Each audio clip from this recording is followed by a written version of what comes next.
नमस्कार दोस्तों, स्वागत है आपका आपके अपने चैनल में। हमारी आज की कहानी है कर्मों का फल, जो एक बेहद प्रेरणादायक कहानी है, इसलिए कहानी को पूरा सुने।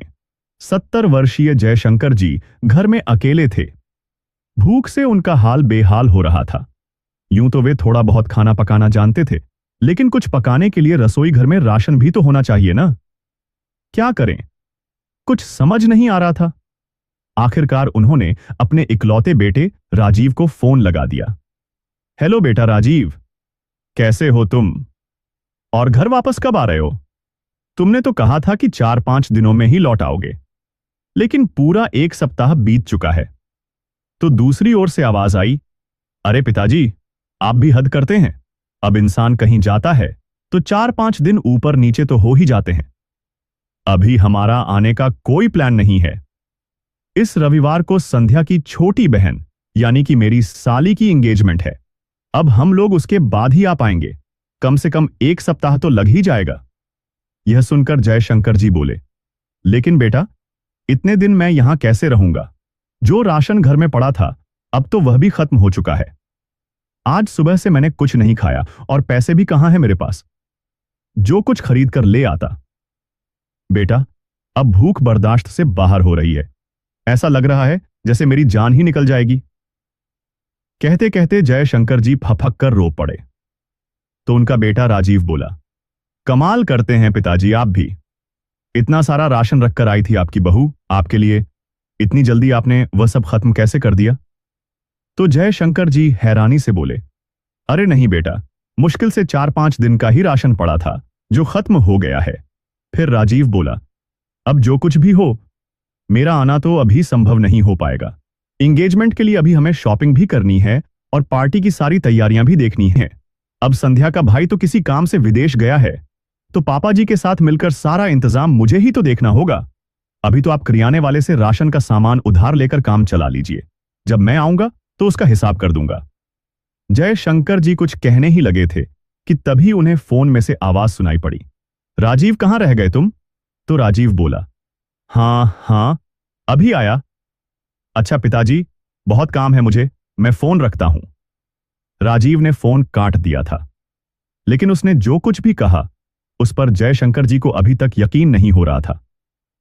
सोचने लगे कि जब यही बेटा छोटा था और घर में राशन की कमी होती थी तो हम लोग भूखे पेट रह जाते थे, लेकिन उसे कभी भूखा नहीं छोड़ा था।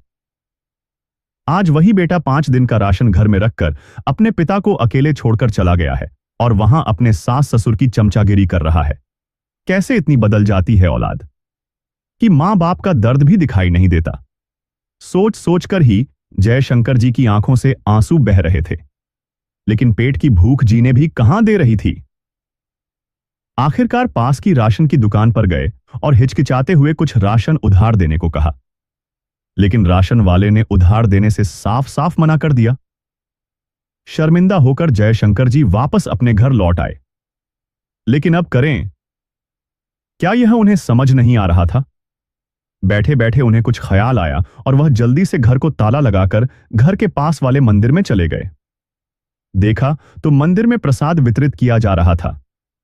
जयशंकर जी ने एक पत्तल में प्रसाद लिया और मंदिर के प्रांगण में बैठकर खाने लगे और पेट की भूख शांत करके थोड़ी देर वहीं बैठे रहे और सोचने लगे कि आखिर इस तरह कब तक गुजारा होगा। बच्चों को आने में तो अभी 1 सप्ताह बाकी है। थोड़ी देर बाद जब वे अपने घर जाने के लिए मंदिर से बाहर निकले तो 7-8 साल के 2 छोटे छोटे बच्चे उनके पास आए और बोले, अंकल अमरूद खरीद लो, 30 रुपए के किलो है। उन्हें देखकर जयशंकर जी के मन में कुछ ख्याल आया और बोले, बेटा, यह अमरूद तुम कहां से लाते हो? अंकल, मंदिर के पीछे ही एक बहुत बड़ा बाग है। जिन अंकल का वह बाग है वह हमें उनके अमरूद बेचने के बदले पैसे देते हैं। अंकल, अमरूद लोगे क्या? नहीं बेटा, मुझे नहीं चाहिए, कहकर जयशंकर जी अपने घर वापस आ गए। लेकिन फिर सोचने लगे कि अगर वो छोटे छोटे बच्चे खुद कमाकर खा सकते हैं तो मैं क्यों नहीं? बूढ़ा हुआ हूं, बीमार तो नहीं। अगले दिन जयशंकर जी भी मंदिर के पीछे वाले बाग में चले गए और थोड़ी ही देर में ही मंदिर के बाहर बैठकर उन्होंने फल बेचे शुरू कर दिए। ज्यादा कुछ नहीं तो इस तरह वह अपने पूरे दिन के खाने का खर्च तो निकाल ही लेते थे। लेकिन कहीं दुनिया वाले उनके बेटे को गलत ना समझें, ये सोचकर उन्होंने अपने मुंह को साफे से ढक लिया था, ताकि वह किसी की पहचान में ना आ सके। ऐसा करते करते आज 4 दिन बीत चुके थे। आज जब जयशंकर जी फल बेचने बैठे तो देखा मौसम खराब लग रहा था। मौसम विभाग की चेतावनी भी उन्होंने सुनी थी कि आंधी तूफान आ सकता है, इसलिए लोग अपने घरों में ही रहें। लेकिन फिर भी जयशंकर जी वहां फल बेचने आ बैठे। थोड़ी ही देर में जोरों की आंधी चलने लगी तो सब लोग अपने अपने घरों में चले गए। लेकिन जयशंकर जी अभी तक नहीं बैठे थे, यह सोचकर कि कुछ फल बिक जाएंगे तो उनका गुजारा हो जाएगा। ऐसे मौसम में एक बुजुर्ग को वहां बैठे देख एक न्यूज रिपोर्टर वहां आ गया और वीडियो बनाने लगा और बोला, मजबूरी आखिर इंसान से क्या कुछ नहीं करवाती। ऐसी आंधी तूफान में भी यह बुजुर्ग बाहर निकलने को मजबूर है। जिस समय वह रिपोर्टर वीडियो बना रहा था, उसी समय तूफान और तेज हो गया और जयशंकर जी का साफा, जिससे उन्होंने मुंह ढका हुआ था, अचानक हवा में उड़ गया और वे घबराकर जल्दी से अपना सामान उठाकर वहां से चले गए। कुछ देर में बाहर का तूफान तो थम गया था, लेकिन जयशंकर जी के आंसुओं का तूफान थमने का नाम ही नहीं ले रहा था। बुढ़ापे में पत्नी के जाने के बाद उनकी यह हालत होगी, ऐसा उन्होंने कभी सोचा भी नहीं था। जयशंकर जी और कमला जी का एक बेटा राजीव और एक बेटी सारिका थी। छोटा होने के कारण राजीव को बड़े लाड़ प्यार से पाल पोसकर बड़ा किया था माता पिता ने। कितनी उम्मीदें थी उन्हें अपने बेटे से। पढ़ाई में भी होशियार था राजीव। उच्च शिक्षा के लिए जयशंकर जी ने उसका दिल्ली के एक कॉलेज में एडमिशन करवा दिया और बेटी का एक अच्छा सा रिश्ता देखकर शादी कर दी। वहीं कॉलेज में ही राजीव की संध्या से मुलाकात हुई। दिखने में हैंडसम राजीव संध्या को तो पहली ही नजर में पसंद आ गया था। धीरे धीरे वे दोनों बहुत अच्छे दोस्त बन गए। कॉलेज पास करने के बाद राजीव को एक बहुत अच्छी नौकरी मिल गई। लेकिन अब कमला जी बहुत ज्यादा बीमार रहने लगी थी, इसलिए जयशंकर जी ने राजीव के लिए रिश्ता देखना शुरू कर दिया, ताकि बहू आकर घर की बागडोर संभाल सके। तो राजीव ने बताया कि वह संध्या से प्यार करता है। यह सुनकर जयशंकर जी बहुत खुश हो गए थे, लेकिन बाद में पता चला कि संध्या के पिता बहुत पैसे वाले हैं और जयशंकर जी और उनकी पत्नी किसी अमीर घर की बेटी को अपने घर की बहू बनाकर लाना नहीं चाहते थे। उन्हें तो ऐसी लड़की चाहिए थी जो उनके घर में रच बस जाए। लेकिन संध्या और राजीव ने एक दूसरे को जीवन साथी बनाने का फैसला कर लिया था और संध्या के पिता उसकी हर एक बात मानते थे। तो राजीव की जिद के कारण माता पिता को ना चाहते हुए भी उन दोनों के विवाह के लिए हां करनी पड़ी। शादी के बाद 1 महीना तो राजीव और संध्या घूमने फिरने और शॉपिंग करने में मस्त थे। उसके बाद भी संध्या आए दिन या तो सहेलियों के साथ घूमने फिरने निकल जाती या फिर अपनी सहेलियों को अपने घर बुलाकर सभी सहेलियों के साथ ताश खेलती, ड्रिंक करती और नाचती गाती। लेकिन धार्मिक प्रवृत्ति वाली कमला जी को यह सब अच्छा नहीं लगा, तो एक दिन उन्होंने कह दिया कि बहू, अच्छे घर की बहू बेटियों को यह सब शोभा नहीं देता। इतनी बात सुनने की देर थी कि संध्या ने घर में तांडव मचा दिया और अपने पति को स्पष्ट तौर पर कह दिया कि उसकी लाइफ में किसी की दखलंदाजी हो, यह वह बिल्कुल बर्दाश्त नहीं करेगी। राजीव ने अपने माता पिता को समझा दिया कि वह टोका टाकी ना किया करें। बहू के यह रंग देखकर कमला जी और जयशंकर जी स्तब्ध रह गए। धीरे धीरे कमला जी की हालत और बिगड़ने लगी और एक दिन वह अपने पति जयशंकर जी को इस क्रूर दुनिया में अकेला छोड़कर चल बसी। जयशंकर जी की बेटी सारिका कभी कभी अपने पिता से मिलने आ जाया करती थी ताकि उनका अकेलापन बांट सके, लेकिन संध्या को अपनी ननद फूटी आंख नहीं सुहाती थी। समय अपनी रफ्तार से चलता रहा और करीब 2 वर्ष बाद संध्या और राजीव का बच्चा इस दुनिया में आया। जब उनका बेटा 5 वर्ष का हुआ, उन्होंने एक बहुत शानदार पार्टी रखी। पार्टी से 2 दिन पहले ही संध्या के मायके वाले उसके घर पहुंच गए। राजीव की बहन सारिका भी बड़े उत्साह के साथ उस पार्टी में शामिल हुई। अब संध्या ने अपनी मां के साथ मिलकर अपनी ननद के खिलाफ एक चाल चली। पार्टी से अगले दिन जब सारिका अपने घर जाने को तैयार हुई, उसी समय संध्या ने शोर मचा दिया कि उसकी मां का कंगन चोरी हो गया है। ऐसा कहते हुए उसने पहले तो इधर उधर कंगन ढूंढने का दिखावा किया और फिर अपनी ननद के बैग की सबके सामने तलाशी लेने लगी और कपड़ों के बीच अपनी मां का कंगन देखकर उसने तो घर में तूफान खड़ा कर दिया। देखो राजीव, क्या हरकत की है तुम्हारी दीदी ने। आज तक इतने महंगे कंगन कभी देखे नहीं होंगे ना? चाहे थे तो मांग लेती, लेकिन इस तरह चोरी करना, छी छी छी। राजीव ने भी अपनी पत्नी की बात पर विश्वास कर लिया और यह देखकर सारिका हक्की बक्की खड़ी रह गई और आंखों से आंसू बहाते हुए वो उस दिन अपने ससुराल गई तो फिर कभी नहीं आई। लेकिन जाते जाते उसने इतना जरूर कहा, संध्या, भगवान से डरना। जो इल्जाम तुमने मुझ पर लगाया है, एक दिन वह लौटकर तुम पर भी आएगा। इतना कहकर वो रोते हुए अपने घर लौट गई। इधर बेटी पर लगे चोरी के इल्जाम का सदमा जयशंकर जी बर्दाश्त नहीं कर पा रहे थे। उनकी बेटी ने भी वहां आना बंद कर दिया था। कभी कभार फोन करके पिता का हालचाल जान लिया करती थी। धीरे धीरे उनकी तबीयत भी थोड़ी खराब रहने लगी।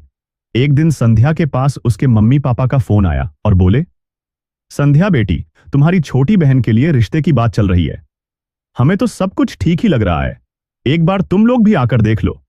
वैसे भी बच्चों की गर्मियों की छुट्टियां हैं, आओगे तो कुछ दिन यहां रह लेना। इस बारे में जब संध्या ने अपने पति राजीव से बात की तो राजीव बोला, अगर हम कुछ दिन के लिए वहां चले जाएंगे तो यहां पिताजी अकेले कैसे रहेंगे? इस बात पर संध्या भड़क उठी, अब क्या हर जगह तुम्हारे पिताजी को अपने साथ लेकर जाऊं क्या? तो राजीव बोला, अरे मैंने ऐसा कब कहा? लेकिन तुम ही देखो, काम वाली बाई भी 1 महीने की छुट्टी लेकर अपने गांव गई है। पीछे पिताजी कैसे रहेंगे? उनके लिए खाना कौन पकाएगा? तो संध्या बोली, अच्छा, आज अपने पिता के लिए बड़ा प्रेम प्यार जाग उठा है आपके दिल में। मेरी तो आपको बिल्कुल चिंता नहीं होती और वैसे भी रोटी बनानी तो उन्हें आती है। अरे संध्या, लेकिन उनकी तबीयत भी तो ठीक नहीं रहती। अच्छा, अच्छे भले तो हैं तुम्हारे पिताजी, क्या हुआ उनकी तबीयत को? जब सुबह शाम सैर करने के लिए बाहर जा सकते हैं तो क्या खड़े खड़े अपने लिए 2 रोटियां नहीं पका सकते? मैं उनके लिए घर पर सारा राशन का सामान रखकर जाऊंगी, आराम से पकाते रहेंगे और खाते रहेंगे। संध्या ने कहा तो राजीव बोला, ठीक है बाबा, तुमसे कभी बहस में मैं जीत पाया हूं क्या मैं? कहकर राजीव अपनी ऑफिस जाने लगा। तभी संध्या ने आवाज दी, राजीव, मेरे मायके जाने के लिए ऑफिस से लौटते वक्त कोई उपहार भी लेते आना। मेरे मम्मी पापा हर बार हमें कितना कुछ देते हैं, इसलिए जो भी उपहार लाओगे अच्छे से अच्छा लाना। संध्या ने कहा तो राजीव ने हां में सिर हिला दिया और ऑफिस चला गया। शाम के समय जयशंकर जी का एक दोस्त उनसे मिलने के लिए आया तो उसी समय उनका पोता उनके पास आया और बोला, दादाजी, हम तो नानी के घर जाएंगे और खूब ढेर सारी मस्ती करेंगे, लेकिन हम आपको नहीं लेकर जाएंगे, आप यहां अकेले रहना। ऐसा कहते हुए उनका पोता हंसने लगा। पोते के मुंह से ऐसी बात सुनकर जयशंकर जी हैरान रह गए। तभी उनका दोस्त बोला, किस सोच में पड़ गए जयशंकर? तो पोते की बात पर पर्दा डालते हुए जयशंकर जी फीकी सी हंसी हंसते हुए बोले, अरे नहीं नहीं, ये तो ऐसे ही मस्ती कर रहा होगा। अगर बेटा बहू कहीं बाहर जाएंगे तो क्या मुझे बताकर नहीं जाएंगे? और वैसे भी अगर उन्हें कहीं जाना हो तो जाएं। जब इतने दिन जिंदगी अकेले काट ली है तो आगे भी कट ही जाएगी। और कुछ नहीं तो अपने लिए 2 रोटी तो मैं बना ही सकता हूं। कहते कहते जयशंकर जी का स्वर रुआं सा हो गया। कुछ देर बातचीत करके जयशंकर जी का दोस्त तो अपने घर चला गया, लेकिन जयशंकर जी के दिमाग में अभी तक अपने पोते द्वारा कही गई बात घूम रही थी। अगले दिन जब वे सुबह की सैर के बाद घर लौटे तो आंगन में बैठकर अपने बेटे के बाहर आने का इंतजार करने लगे। जैसे ही उनकी बहू संध्या बाहर आई तो जयशंकर जी बोले, अरे बहू, राजीव तैयार हो गया क्या? अभी तक बाहर क्यों नहीं आया? क्या दफ्तर नहीं जाएगा? तो संध्या भौहें चढ़ाते हुए बोली, क्यों? अब क्या काम आ गया जो उनके बारे में पूछ रहे हैं? जरूर किसी न किसी चीज की जरूरत होगी, तभी उनकी राह देख रहे हैं। आपको तो 1 मिनट भी चैन नहीं है, कभी तो उनको भी आराम से रहने दो। बहू की तीखी बातें सुनकर जयशंकर जी चुपचाप बैठ गए। इतने में राजीव तैयार होकर बाहर आया और बोला, अरे संध्या, मुझे ऑफिस जाने को देर हो रही है, जल्दी से मुझे नाश्ता दे दो। ठीक है, लाती हूं। इतना कहकर संध्या रसोई घर में चली गई तो जयशंकर जी अपने बेटे के पास आए और बोले, बेटा, मेरी पेंशन निकाल लाए हो क्या? अगर ले आए हो तो कुछ पैसे मुझे भी दे देते। मुझे यह बिल्कुल अच्छा नहीं लगता कि अपने पैसे होते हुए भी मैं बहू और तुम्हारे सामने हाथ फैलाता रहूं। तभी राजीव बोला, लेकिन पिताजी, हमने आपको कौन सी कमी छोड़ी है जो हाथ फैलाने की नौबत आएगी?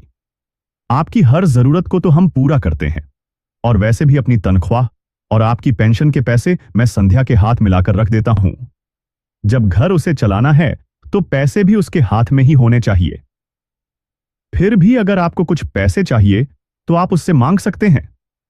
यह बात सुनकर जयशंकर जी चुप हो गए और फिर कुछ सोचते हुए बोले, अच्छा बेटा, एक बात तो बताओ, क्या तुम लोग कहीं बाहर जा रहे हो क्या? अभी जयशंकर जी ने इतना ही कहा था कि संध्या रसोई घर से बाहर निकलकर आई और बोली, लीजिए, अभी हमारा प्रोग्राम बना नहीं कि आपके पिताजी की जासूसी शुरू हो गई। मैं ना कहती थी कि आपके पिताजी हमारी हर बात दरवाजे पर कान लगाकर सुनते हैं। इस घर में तो हमारी बिल्कुल प्राइवेसी है ही नहीं। तभी राजीव बोल उठा, पिताजी, आपको ऐसा तो नहीं करना चाहिए। अपने बेटे और बहू की बातें आप छुप छुप कर सुनते हैं। मुझे आपसे यह उम्मीद नहीं थी। तभी जयशंकर जी बोले, लेकिन बेटा, मैंने तुम लोगों की कोई बात नहीं सुनी। क्या तुम्हें अपने पिता पर इतना ही भरोसा है? और वैसे भी ये बात तो मुझे गोलूस ने बताई थी कि वह नानी के घर जा रहा है, और इसलिए ही मैं तुमसे कुछ पैसे मांग रहा था कि कभी कुछ खरीदने की इच्छा हो जाती है, इसलिए सोचता हूं कि कुछ पैसे मेरे पास भी होने चाहिए। तभी राजीव बात बदलता हुआ बोला, हां, तो ठीक है ना, बच्चा था तो आपको बोल दिया होगा। और हां पिताजी, हम 5 दिनों के लिए कुछ काम से संध्या के मायके जा रहे हैं। उसके मम्मी पापा ने बुलाया है। इतनी बात सुनकर जयशंकर जी बोले, पर बेटा, 1-2 दिन होती तो कोई बात नहीं थी, लेकिन 5 दिन मैं यहां अकेले कैसे रहूंगा? तभी संध्या गुस्से से बोली, बस, हमने कहीं जाने की बात की नहीं कि शुरू हो गए आपके पिताजी। आखिर आप चाहते क्या हैं? क्या सारी उम्र हम आपकी सेवा में ही गुजार दें? क्या मेरे मम्मी पापा की कोई अहमियत नहीं है, या फिर हमारी अपनी कोई लाइफ नहीं है? हम परसों सुबह जा रहे हैं और यह तय हो चुका है। ऐसा कहकर संध्या पैर पटकती हुई रसोई घर में चली गई और राजीव अपनी नौकरी पर चला गया।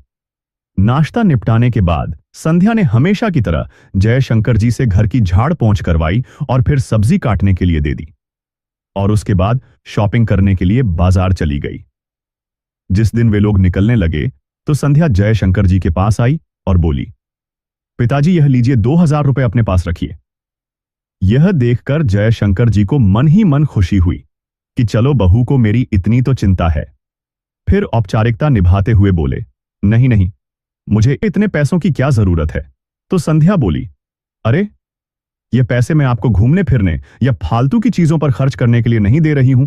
कल महीने की पहली तारीख है। दूध वाला, अखबार वाला और केबल वाला, ये सब कल पैसे लेने आएंगे तो उन्हें दे दीजिएगा। घर में जितना राशन पड़ा है आपके लिए काफी होगा। फल सब्जी खरीदने की तो आपको जरूरत है नहीं, और आपकी दवाइयां हमने पहले से ही लाकर रख दी हैं। इसके अतिरिक्त मुझे नहीं लगता कि आपको पैसों की जरूरत पड़ेगी। जयशंकर जी ने चुपचाप हां में सिर हिला दिया और वे लोग अपनी गाड़ी में बैठकर चलते बने। 1 सप्ताह बीत जाने के बाद भी जब उनके बेटे ने उनकी सुध नहीं ली तो थक हार कर जयशंकर जी को अपना पेट भरने के लिए फल बेचने का काम करना पड़ा। अतीत के बारे में सोचते सोचते जयशंकर जी अचानक वर्तमान में आए जब उनके फोन की घंटी बजी। जयशंकर जी की बेटी सारिका का फोन आया था। हेलो पिताजी, कैसे हैं आप? बेटी की अपनेपन भरी आवाज सुनकर जयशंकर जी का मन भर आया। फिर स्वयं को संभालते हुए बोले, मैं ठीक हूं बेटी। वो क्या है ना, तुम्हारा भाई अपनी पत्नी और बच्चों को लेकर कुछ दिनों के लिए अपने ससुराल गया है। यह सुनकर सारिका बोली, क्या, कुछ दिनों के लिए? तो आप वहां अकेले कैसे रह रहे हैं?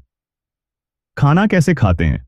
और बाकी के काम वह सब कौन करता है?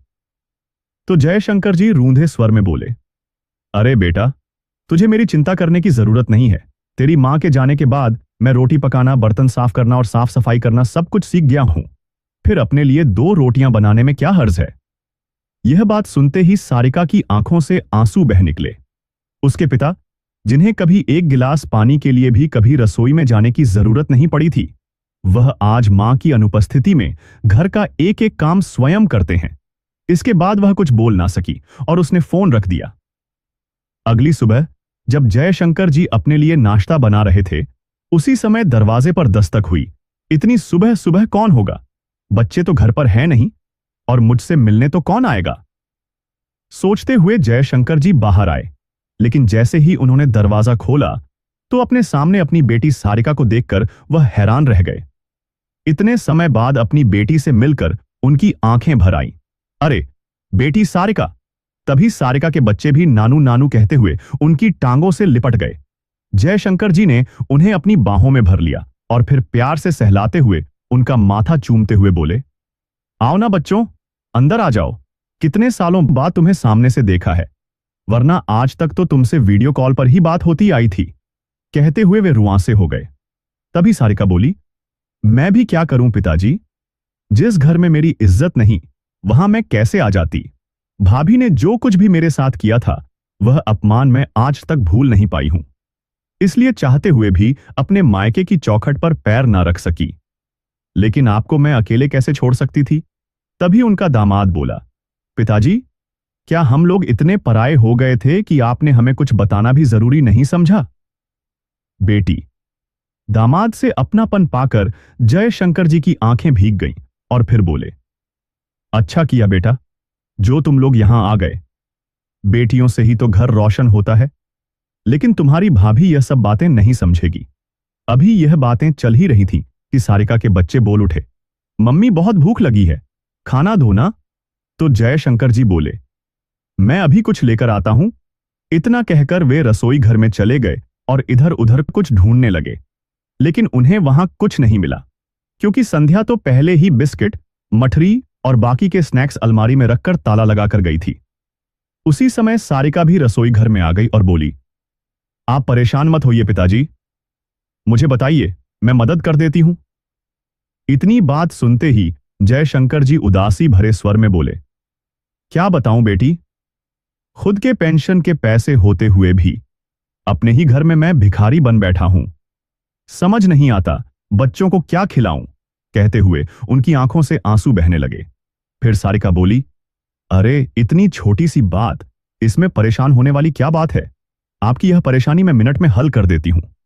इतना कहते हुए सारिका ने अपना मोबाइल निकाला और तुरंत फल और कुछ स्नैक्स घर पर मंगवा लिए। पहले उन लोगों ने एक साथ बैठकर फल काटकर खाए, बच्चों को स्नैक्स दिए और फिर बाजार से खाना ऑर्डर कर दिया। अपने बच्चों का साथ पाकर जयशंकर जी जैसे अपनी परेशानियों को भूल ही गए थे। उधर शाम के समय जयशंकर जी के दोस्त जब उनसे मिलने आए तो बोले, अरे वाह, क्या बात है, सारिका बिटिया आई है। तब जयशंकर जी हंसकर बोले, अरे आओ ना, देखो बच्चों के आ जाने से आज मेरा घर कितना गुलजार हो गया है। सारिका तुरंत जाकर उनके लिए चाय बनाकर ले आई। फिर जयशंकर जी के दोस्त बोले, जयशंकर, तुम्हारी बहू के होते हुए तो आज तक इस घर में मुझसे कभी पानी तक भी नहीं पूछा गया था, और आज बिटिया तो मुझे चाय बनाकर पिला रही है। यह सुनकर सारिका हैरानी से उनकी ओर देखने लगी तो वह बोले, बेटी, एक बात कहूं, तुम ही अपने पिता को अपने घर क्यों नहीं ले जाती। यहां रहते हुए तेरे पिता की हालत कुछ अच्छी नहीं है। या तो अपने पिता का ख्याल तुम रखो या फिर उन्हें उनका हक दिलवाओ। सारे पैसे तो तेरे भाई भाभी ले लेते हैं, और तेरा भाई भी सिर्फ अपनी पत्नी का ही कहना मानता है। इससे तो मेरी हालत ही अच्छी है। पहले मुझे अफसोस रहता था कि भगवान ने मुझे बेटा नहीं दिया, लेकिन अब लगता है कि भगवान ने जो किया अच्छा ही किया। एक बेटी है जो ससुराल की जिम्मेदारियां निभाते हुए भी मेरा पूरा ध्यान रखती है। अकेला रहता हूं, लेकिन शान से जीता हूं। और घर के काम का क्या है, पैसे हाथ में हो तो इंसान नौकर से भी काम करवा सकता है। यह बात सुनकर सारिका कुछ सोच में पड़ गई। उधर नानी के घर में रहते हुए राजीव का बेटा गोलू जब मोबाइल देख रहा था तो बैठे बैठे ही को चिल्ला पड़ा, अरे दादू, देखो मम्मी, ये तो दादू हैं। यह बात सुनकर संध्या कुछ हैरानी में पड़ गई।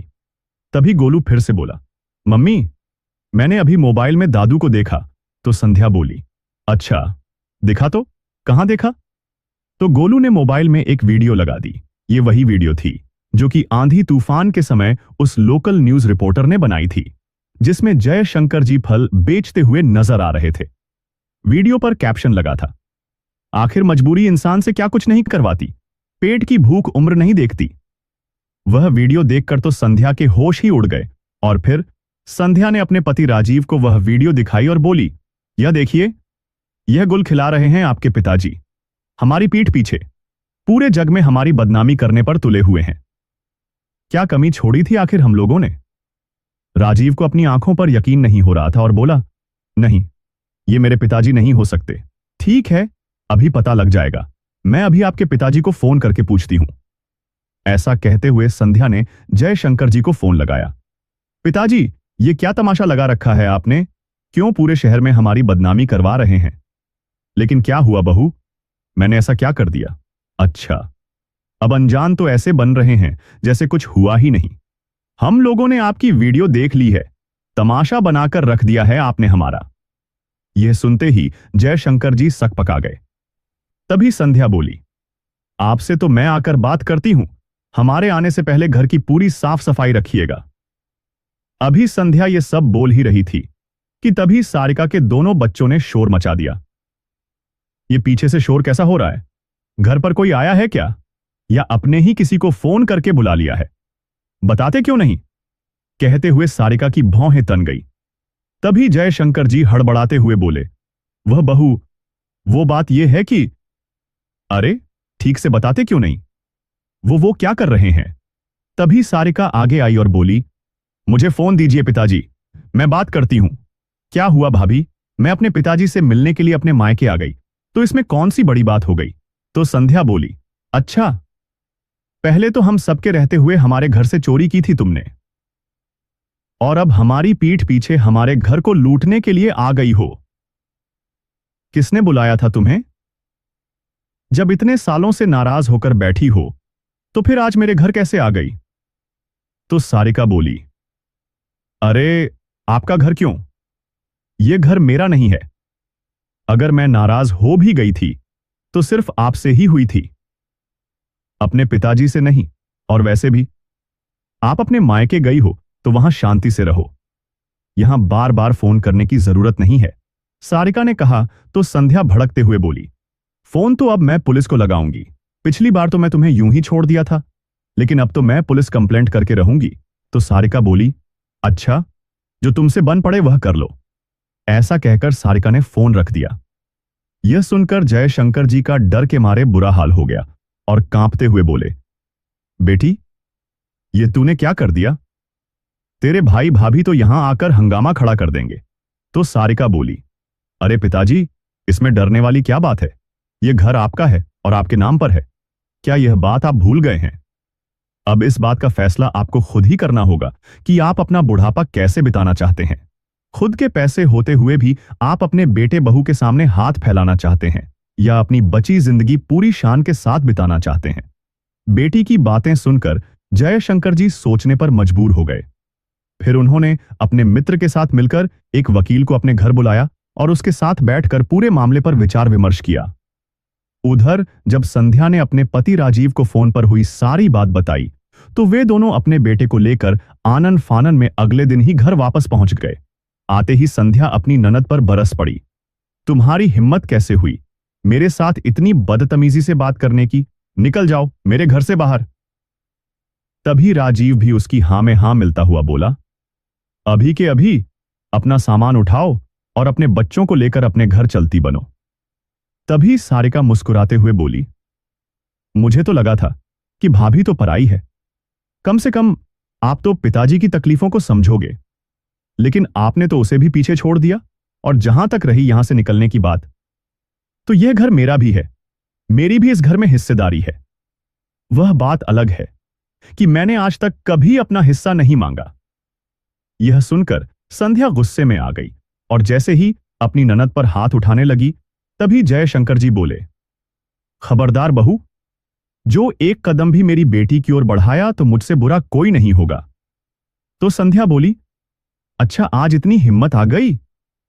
लगता है बेटी ने खूब खिलाया पिलाया है, जो आवाज में भी जोश आ गया है। तभी राजीव का बेटा गोलू स्नैक्स लेकर बाहर आया और बोला, देखो मम्मी, इतना सारा सामान पड़ा है रसोई में। फिर संध्या बोली, वह सब तो मैं बाद में देखूंगी, लेकिन अभी इन बाप बेटी को मैं नहीं छोड़ूंगी। अभी के अभी निकल जाइए मेरे घर से बाहर। यह सुनते ही जयशंकर जी के सब्र का बांध टूट गया। गुस्से भरी कड़कती आवाज में बोले, बेशरम औरत, ना तो तुम्हारे मां बाप ने तुम्हें कुछ संस्कार दिए और ना ही कोई तमीज सिखाई है। आज तक तो मैं तुम्हारी बदतमीजी बर्दाश्त कर रहा था, लेकिन अब नहीं। ये घर मेरा है और मेरी बेटी यहां से कहीं नहीं जाएगी। तभी राजीव गुस्से से बोला, पिताजी, आपका दिमाग तो ठिकाने पर है? आपकी हिम्मत कैसे हुई मेरी पत्नी को ऐसी बात कहने की? तो जयशंकर जी ने एक जोरदार थप्पड़ अपने बेटे के गाल पर जड़ दिया और बोले, नालायक, अपना परिवार लेकर अभी के अभी निकल जा मेरे घर से। तो राजीव बोला, आप चाहे जो कर लें, लेकिन हमें इस घर से नहीं निकाल सकते। उसी समय वकील बाबू अंदर आए और बोले, क्यों नहीं निकाल सकते? यह घर आज भी तुम्हारे पिताजी के नाम पर है और तुम लोग तो उनके पेंशन के पैसे भी रख लेते हो। यह तो बिल्कुल नाइंसाफी है। यह बात सुनकर राजीव हैरान रह गया। तभी वकील साहब ने कोर्ट का कागज उसके हाथ में थमाया और बोले, 1 सप्ताह के अंदर अंदर तुम्हें इस मकान को खाली करना होगा और आज तक अपने पिता के पेंशन के जितने भी पैसे तुमने खर्च किए हैं वह तुम्हें उन्हें वापस लौटाने होंगे, वरना जेल की हवा खाने को तैयार हो जाओ। यह सुनते ही राजीव और संध्या की हवाइयां उड़ गईं। वे एक दूसरे के मुंह को ताकने लगे। फिर राजीव ने संध्या को इशारा किया और दोनों अपने पिता के पैर पकड़कर माफी मांगने लगे। लेकिन जयशंकर जी ने तय कर लिया था कि वह अब कमजोर नहीं पड़ेंगे। जोरदार आवाज में वे बोले, यह मगरमच्छ के आंसू तुम किसी और को दिखाना तुम लोग। मैं तुम्हारी रग रग से वाकिफ हूं। सही कहा था मेरी बेटी ने कि मैंने आज तक अपने लिए आवाज नहीं उठाई, जिस कारण तुम लोगों ने मुझे एक भिखारी की जिंदगी जीने पर मजबूर कर दिया। लेकिन अब मैं तुम लोगों का मुंह तक नहीं देखना चाहता। निकल जाओ मेरे घर से। ऐसा कहकर वह अपने कमरे में चले गए। 3 दिन बाद राजीव अपनी पत्नी और बेटे को लेकर वह घर छोड़कर चला गया। अब जयशंकर जी उस घर में अकेले रह रहे थे, लेकिन उनकी बेटी सारिका को अपने पिता की चिंता अंदर ही अंदर खाए जा रही थी। इसलिए उसने उन्हें अपने साथ चलने को कहा, लेकिन जयशंकर जी ने उसके साथ आने से मना कर दिया और कहा, बेटी, इस घर में तुम्हारी मां की यादें बसती हैं और वैसे भी बेटी के घर पर रहना मां बाप को शोभा नहीं देता। तो सारिका ने इस बात का भी हल निकाल लिया और मकान के ऊपर के हिस्से में किराएदार बिठा दिए और अपने पिता की देखभाल के लिए एक नौकर भी रख दिया, जो दिन भर उनका काम करता और रात में भी उनका ख्याल रखता था। अब सारिका हर रोज अपने पिता से फोन पर बात करती, उनका हालचाल पूछती और सप्ताह में एक बार अपने बच्चों को लेकर उनसे मिलने भी आ जाती। अब जयशंकर जी अपनी मर्जी से अपनी जिंदगी जीने लगे थे। अपने मित्र के साथ सुबह शाम कभी पार्क में टहलने जाते, तो कभी मंदिर गुरुद्वारे में चले जाते, कभी कभार घूमने फिरने भी निकल जाते। उनका समय अब अच्छे से कटने लगा था। बेटे से नाता तोड़कर अब उन्होंने भी अपने मन को समझा लिया था। अब उनका जीवन सुख शांति से गुजर रहा था। लेकिन उधर अपने पिता के साथ इतनी नाइंसाफी करने के बाद भला उनके बेटा बहू सुख शांति की जिंदगी कैसे गुजार सकते थे? इधर घर से निकलने के बाद राजीव और संध्या ने एक किराए का घर ले लिया। लेकिन अब परेशानी यह थी कि राजीव के पास ना तो अपने पिता की पेंशन थी और ऊपर से घर का किराया भी देना था। आमदनी अठन्नी और खर्चा रुपया। इस हालत में भला संध्या कैसे गुजारा कर सकती थी?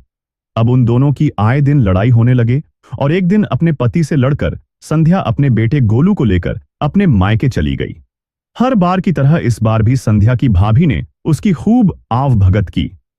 कुछ दिन बहुत अच्छे से गुजरे, लेकिन धीरे धीरे संध्या अपनी भाभी की नजरों में खटकने लगी और धीरे धीरे भाभी का व्यवहार संध्या के प्रति बदलने लगा। अब उसकी भाभी उससे छुटकारा पाने की तरकीब खोजने लगी।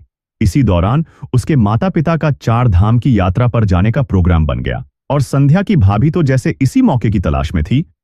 आखिरकार संध्या के साथ भी वैसा ही हुआ जैसा उसने अपनी ननद के साथ किया था।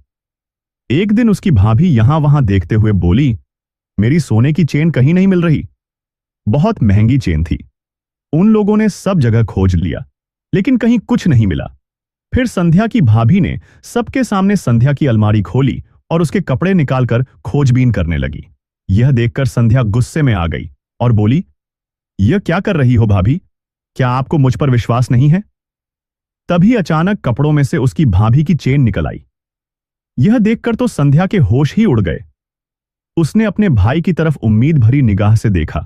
तभी उसका भाई बोला, संध्या, अगर तुम्हें कुछ चाहिए था तो मुझसे मांग लेती, लेकिन ऐसी नीच हरकत करने की क्या जरूरत थी? यह सुनते ही संध्या को तो जैसे काटो तो खून नहीं। आज उसे वही दृश्य याद आ रहा था जब कुछ वर्षों पहले उसने अपनी ननद पर चोरी का इल्जाम लगाया था और अपनी ननद को सब लोगों के सामने गुनहगार बना दिया गया था। आज संध्या को उसके सभी गुनाहों की सजा मिल चुकी थी। उसका हंसता खेलता परिवार केवल उसकी गलतियों के कारण उजड़ चुका था। आज ना तो उसके पास अपना मायका रह गया था, ना ही ससुराल। मायके की दहलीज पर खड़ी संध्या के पास पछताने के अलावा अब कोई रास्ता नहीं रह गया था। तो दोस्तों, आपको यह कहानी कैसी लगी कमेंट करके जरूर बताएं और यह भी बताएं कि आप हमारी कहानियां भारत के किस शहर से सुन रहे हैं। अगर कहानी पसंद आई हो तो वीडियो को लाइक करें, चैनल को सब्सक्राइब करें और शेयर करना बिल्कुल न भूलें। धन्यवाद।